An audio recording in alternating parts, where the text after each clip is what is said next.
आदरणीय दोस्तों, भक्तों और जिज्ञासुओं, हमें जिस प्रकार रामलीलाओं में नाक कटने का, शूर्पणखा का यह ड्रामा दिखाया जाता है, क्या वह राम कथा के अनुरूप है? तो दोस्तों, आइए इस सूक्ष्म वृत्तांत पर एक नज़र डालते हैं। दोस्तों, बिना समय गवाए इस वृत्तांत को शुरू करते हैं कि किसी भी नारी की कंठ की आवाज़ जब सीता जी ने अपनी पर्णकुटी में सुनी तो वह पर्णकुटी से बाहर आ गई। राम ने सीता की ओर इंगित करते हुए कहा, शूर्पणखा को बताया कि हे देवी, यह मेरी पत्नी सीता है। मैं पूर्व से ही विवाहित हूँ, इसलिए तुमसे विवाह करने में असमर्थ हूँ। तुम अपने माता पिता तथा भाई से कहिए कि तुम्हारे लिए कोई योग्य वर की तलाश कर दें। पहले सोमतिथि यानी कि शूर्पणखा का जो असली नाम है, सोमतिथि ने सीता की ओर वक्र दृष्टि से देखा। फिर राम से बोली कि यदि तुम्हारी विवाह करने में असमर्थता है तो तुम अपने भाई से कहो कि वह मुझसे विवाह कर ले। इसके साथ ही वह स्वयं लक्ष्मण की ओर मुड़ी और पत्नी रूप में उसे स्वीकार करने के लिए कहने लगी। लक्ष्मण ने भी भाई के सम्मुख रहते हुए बड़ी विनम्रता से कहा कि हे देवी, मैं स्वयं भी विवाहित हूँ।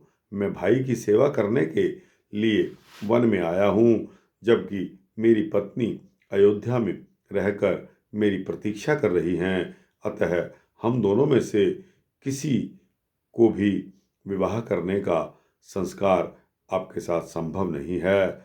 सोमतिथि को किसी प्रकार की ना सुनने का स्वभाव उसका नहीं था। वह दोनों सुकुमारों जैसे व्यक्तियों से इनकार सुनकर अपने को अपमानित महसूस करने लगी।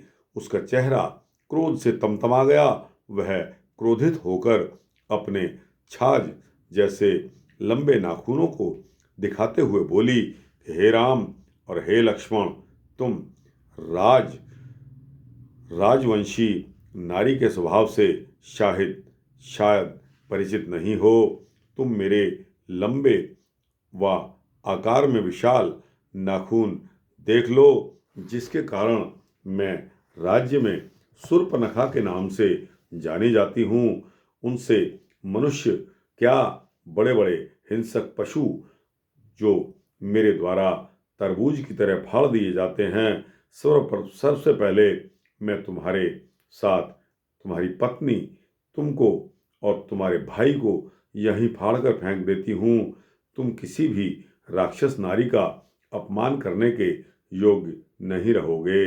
इतना कहकर अपने लंबे नाखूनों को आगे बढ़ाती हुई वह सीता की तरफ झपटी।